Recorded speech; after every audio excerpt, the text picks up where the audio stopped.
Bonjour, je suis Sonia Rodrigue, technopédagogue. Je vous présente un outil d'aide à la décision sur le choix des technologies à utiliser en respect avec votre profil d'enseignant-formateur. Comme vous le savez, tout changement nécessite un temps de réflexion afin de savoir d'où on part et jusqu'où nous sommes prêts à aller. Commençons. Cet outil de réflexion touche 4 volets. Votre profil d'enseignant-formateur, le profil de vos apprenants, vos besoins pédagogiques et les conditions gagnantes.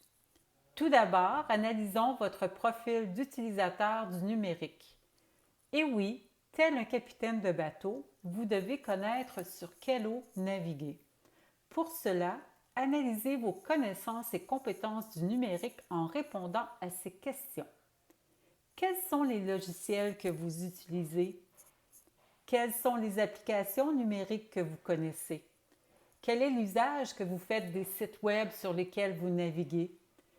Quels sont les appareils numériques que vous utilisez personnellement et professionnellement?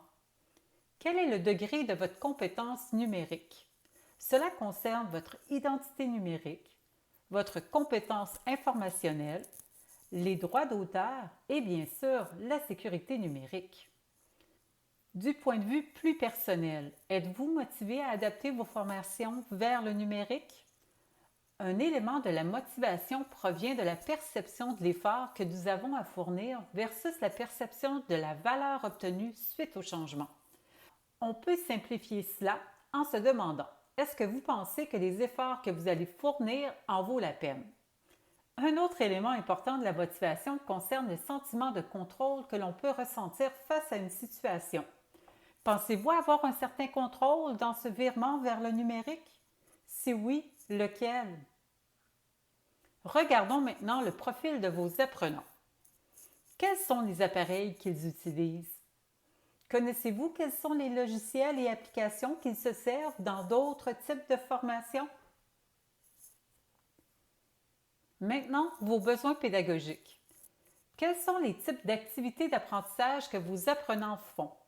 Que doivent-ils réaliser? Par exemple, répondre à un questionnaire, effectuer une présentation, présenter sous forme de schéma ou de texte, répondre à une capsule vidéo interactive. Doivent-ils effectuer des travaux d'équipe et des travaux individuels? Quels sont les types d'activités d'enseignement que vous désirez faire? C'est-à-dire, comment transmettez-vous les contenus à faire apprendre? Par exemple, sous forme de présentation, sous forme audio, vidéo, avec l'usage d'un tableau blanc interactif, texte à faire lire. Les conditions gagnantes. Avez-vous un conseiller ou un technopédagogue qui peut vous accompagner dans le choix des technologies? En considérant votre profil, celui de vos apprenants, de vos besoins pédagogiques, il pourrait vous proposer les technologies qui vous sont disponibles dans votre milieu.